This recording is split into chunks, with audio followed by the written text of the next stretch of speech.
এই কারণে না আমি ট্রান্সফার মার্কেটকে অনেক বেশি হেট করি ভাই, অনেক বেশি। কারণ এই ট্রান্সফার মার্কেটে কখন কি হবে কেউ জানে না। হুট করে দেখবা এই প্লেয়ার এই ক্লাবে গেছে গা, ওই প্লেয়ার ওই ক্লাবতে আয়া পড়ছে। Seriously Rodri to Barcelona? Barcelona midfielder দরকার ছিল এই সিজনে। ব্যাকআপ মিডফিল্ডার হিসাবে বার্নান্দো সিলভাকে টার্গেট করছে, যেটা কিনা বার্নান্দো সিলভা মাদ্রিদে চলে গেছে লাস্ট মোমেন্টে ওয়ার্ল্ড কাপ শুরুর আগে। অ্যান্ড মাদ্রিদের মেইন প্রায়োরিটি ছিল মিডফিল্ডে রদ্রিকে আনা, কারণ মাদ্রিদের এমন একটা মিডফিল্ডার দরকার যে কিনা টেম্পো কন্ট্রোল করতে পারে, মিডফিল্ডে একটা ভালো প্রেশার ক্রিয়েট করতে পারবে, বলটাকে নিজের কাছে রাখতে পারবে। এরকম একটা মিডফিল্ডার হিসেবে মাদ্রিদ টার্গেট করছিল রদ্রিকে, কারণ টনি ক্রুসও চলে গেছে, মদ্রিদও চলে গেছে। তারপর যে মাদ্রিদের অবস্থা কি খারাপ হয়েছে তা আমরা সবাই দেখছি লাস্ট 2 সিজনে। সো সবাই ভাবছে যে না, এবার হয়তোবা মাদ্রিদ একটু ঠিকঠাক হবে, কারণ ভালো সাইনিং করতেছে, মিডফিল্ডার ভালো আনতেছে, ব্যালন ডি'অর উইনার মিডফিল্ডার আনতেছে। সো এবার হয়তোবা মাদ্রিদ ঠিকঠাক হবে। বাট গেস হোয়াট, বার্সেলোনা এই জায়গায় হাইজ্যাক করতেছে। অ্যান্ড আমি কি এর লেগে এত শিওর হয়ে বলতেছি বার্সেলোনা এই জায়গায় হাইজ্যাক করতেছে জানো? কারণ Rodri to Barcelona is sure. কারণ রদ্রি বার্সেলোনার যে ক্যাম্প আছে এগ্রিমেন্ট সাইন হয়ে গেছে, আই মিন সাইন হয়নি মানে পুরোপুরি অ্যাগ্রি হয়ে গেছে যে হ্যাঁ আমি এত বেতন নিব, আমার এত বছরের কন্ট্রাক্ট, এটা সেটা সব কিছু অ্যাগ্রি হয়ে গেছে। এখন ক্লাব টু ক্লাব কথা হবে। এখন এটাও বলতে পারো যে ক্লাব টু ক্লাব কথা হলে তো মাদ্রিদ ঢুকতে পারে। ম্যান সিটি ওয়েট করতেছিল বার্সেলোনার জন্য। ম্যান সিটি জানতো যে বার্সেলোনা কোনো না কোনো কিছু করতে পারে, তাই বার্সেলোনার লেগে ওয়েট করতেছিল। ম্যান সিটি চাইলে মাদ্রিদের কাছে অনেক আগে বেচে দিতে পারতো, বাট বার্সেলোনার লেগে তারা ওয়েট করতেছিল। কারণ ম্যান সিটি আর বার্সেলোনার মধ্যে একটা ভালো সম্পর্ক আছে, তাদের প্লেয়ার ট্রান্সফারের মধ্যে একটা খুবই ভালো সম্পর্ক আছে। অ্যান্ড এটা আমরা সবাই জানি। আর বার্সেলোনা ফ্যানরাও ম্যান সিটির প্রতি একটা সফট কর্নার আছে প্রিমিয়ার লিগে। অ্যান্ড ম্যান ইউনাইটেডের লেগে রিয়াল মাদ্রিদের ফ্যানদের সফট কর্নার থাকলেও ওই ক্লাবের মধ্যে সফট কর্নার আমি দেখি না, বাট যাই হোক। অ্যান্ড এই জায়গায় রিয়াল মাদ্রিদ রেসটা হারছে কে জানো? তাদের ল্যাক অফ পেশেন্সের জন্য। তারা কি করছে? তারা মনে করছে যে আমরা রদ্রিকে আরও কম দামে সাইন করতে পারবো। রিয়াল মাদ্রিদের একজন স্কাউটিং মেম্বার আছে, সে বলছে আমি আরও ওয়েট করাইতে। সে পাপা পেরেসকে বলছে আরও একটু ওয়েট করো, আমরা ভিনিকে যেমন প্রথম যখন ভিনি আনছিল সাইন খুবই কম দামে করে লাইছি, সো রদ্রিকেও আমরা করতে পারবো, একটু ওয়েট করো। সো এই ওয়েটে না রদ্রি একটু ফ্রাস্ট্রেটেড হয়ে গেছে। অ্যান্ড যখনই বার্সেলোনা একটু ইন্টারেস্ট দেখাইছে, শুধুমাত্র যে বার্সেলোনা ইন্টারেস্ট দেখাইছে এরকম না, বার্সেলোনার যে প্লেয়াররা ছিল যারা কিনা স্পেনের স্কোয়াডে ছিল তারা সবাই কনভিন্স করার ট্রাই করছে। হান্সি ফ্লিক নিজে ফোন করছে রদ্রিকে, দেখাইছে বার্সেলোনা মেম্বাররা, বার্সেলোনা প্লেয়াররা, বোর্ড মেম্বাররা সবাই দেখাইছে যে রদ্রি তোমাকে আমাদের দরকার আছে, তুমি আইসা পড়ো, আমরা তোমাকে মানে যথেষ্ট পরিমাণে চাইতাছি, সম্মান দিতাছি, সো আইসা পড়ো। অ্যান্ড রদ্রিও সে জায়গায় কইলা হওয়া বললা দিছে। সো রদ্রি টু বার্সেলোনা খুব শীঘ্রই হইতে গেছে, কারণ এই জায়গায় অন্য কোনো ক্লাব নেই। দুইটা ক্লাব রেসে আছে, এক হচ্ছে Real Madrid and Barcelona. And Real Madrid high payment দিতে পারে, হাই একটা স্যালারি দিতে পারে, বা হাই একটা ট্রান্সফার বোনাস দিতে পারে, বাট এই জায়গায় রদ্রি বার্সেলোনা আসবে এটা শিওর থাকো। কারণ বার্সেলোনা যে মিডফিল্ড, আমি আগেও বলছি বার্সেলোনার মিডফিল্ড অলরেডি স্ট্যাকড আছে, বার্সেলোনার মিডফিল্ডার দরকার নাই। বাট একজন এক্সপিরিয়েন্স প্লেয়ার যদি এই মিডফিল্ডে আসে, লাইক ফ্র্যাঙ্ক ডি জং এখন 6 মাসের জন্য ইনজুর হয়ে গেছে, সো একজন এক্সপিরিয়েন্স প্লেয়ার ওই জায়গায় দরকার। পেদ্রি ভাই by far, Pedri the best midfielder of the world. Rodri যেসব জিনিসগুলো করে পেদ্রির ওই ভূমিকা নাই। পেদ্রি হচ্ছে একজন ইনিয়েস্তা জাভি এই প্রোফাইল, এই দুইটা কম্বাইন হচ্ছে পেদ্রি। বাট রদ্রি হচ্ছে পিওর বুস্কেটসের কপি। আই মিন 100% না হলেও কাছাকাছি, কারণ Busquets for me is the greatest defending midfielder of all time. So বুস্কেটসের আশেপাশে দু একজন যেতে পারলেও বুস্কেটসকে হতে পারবে না, বাট বুস্কেটসের যে রিপ্লেসমেন্ট সেটা আমরা রদ্রিকে রাখতে পারি। সো রদ্রি যদি বার্সেলোনা আসে, বার্সেলোনার মিডফিল্ডের ডেপথ আরও বেশি বাড়বে, মিডফিল্ডের কন্ট্রোল আরও বেশি আসবে। বাট দেখা যাক অ্যাট দি এন্ড কী হয়। রদ্রি এসে পড়বো এই ভরসা আমার আছে, 60 থেকে 70 মিলিয়ন লাগবো, এর মধ্যে রদ্রির ডিল কমপ্লিট হয়ে যাব।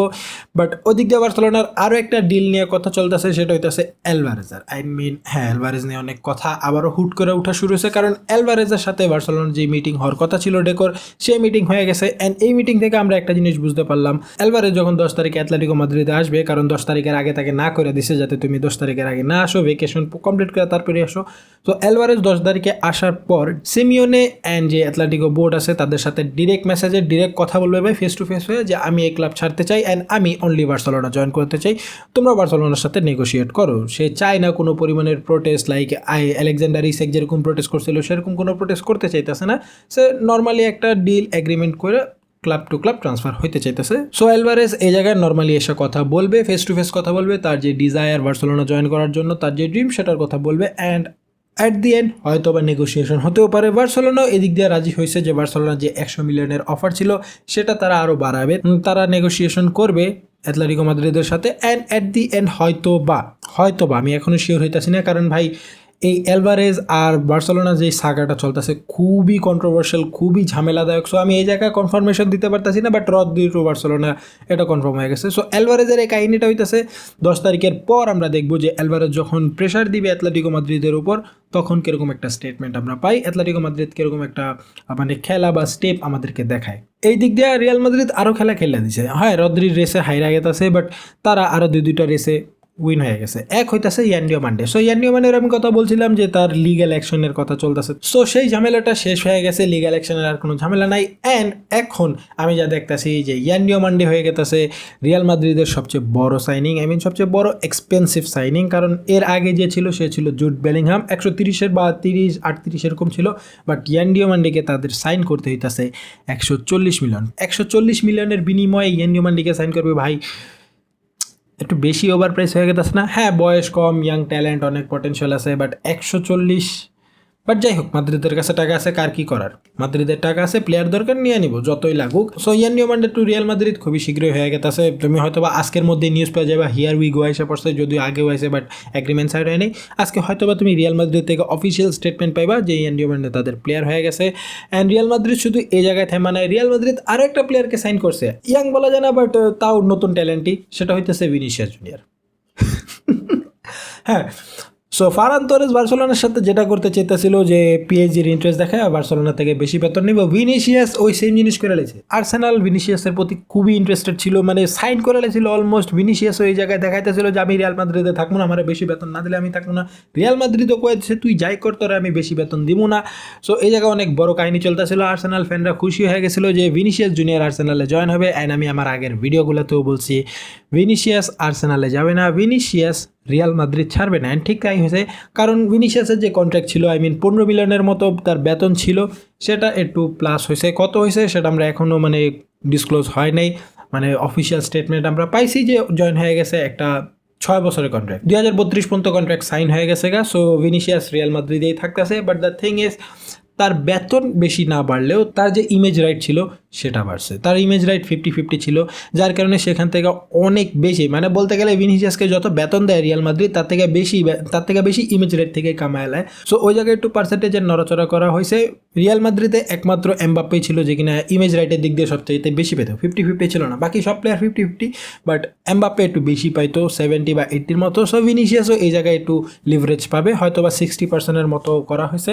সো ভিনিসিয়াস 6 বছরের জন্য রিয়াল মাদ্রিদের প্লেয়ার আবার হয়ে গেছে। অ্যান্ড 2032 পর্যন্ত, ভাই ভিনিসিয়াসের এজ মনে হয় এখন 25 বছর। সো 6 বছর 31 বছর পর্যন্ত ভিনিসিয়াস রিয়াল মাদ্রিদে ফিক্স হয়ে গেছে, কন্ট্রাক্ট অনুযায়ী। সো ভিনিসিয়াস রিয়াল মাদ্রিদের one of the biggest legend হয়ে যাবে, কারণ যা যা করতেছে ও রিয়াল মাদ্রিদের জন্য, যা যা করছে অলরেডি, ইটস হিউজ ভাই, ইটস টোটালি হিউজ। তুমি ভিনিসিয়াসকে দেখতে পারো বা না পারো, বাট ও যা যা করছে রিয়াল মাদ্রিদের জন্য অনেক।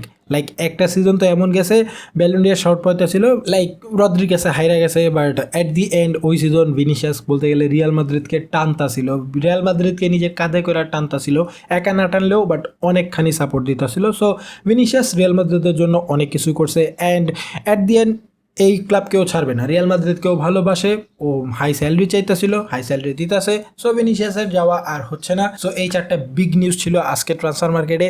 অ্যান্ড আমি রেগুলার ভিডিও আপলোড করা আবার আস্তে আস্তে শুরু করতেছি, কারণ অনেক দিন ভিডিও আপলোড হয়নি। সো আশা করি তোমাদের ভিডিও ভালো লাগতেছে। অবশ্যই চ্যানেল সাবস্ক্রাইব করে দাও, আর যদি সোশ্যাল মিডিয়ায় দেখে থাকো ফলো করে দাও, সোশ্যাল মিডিয়া দেখলে ইউটিউবে যা সাবস্ক্রাইব করে নাও, কারণ আমাদের 50,000 সাবস্ক্রাইবার হলে আমরা 3টা প্লেয়ার এডিশন জার্সি গিভঅ্যাওয়ে করবো। সো সেগুলো পাওয়ার জন্য অবশ্যই ইউটিউবে যা চ্যানেল সাবস্ক্রাইব করে নাও।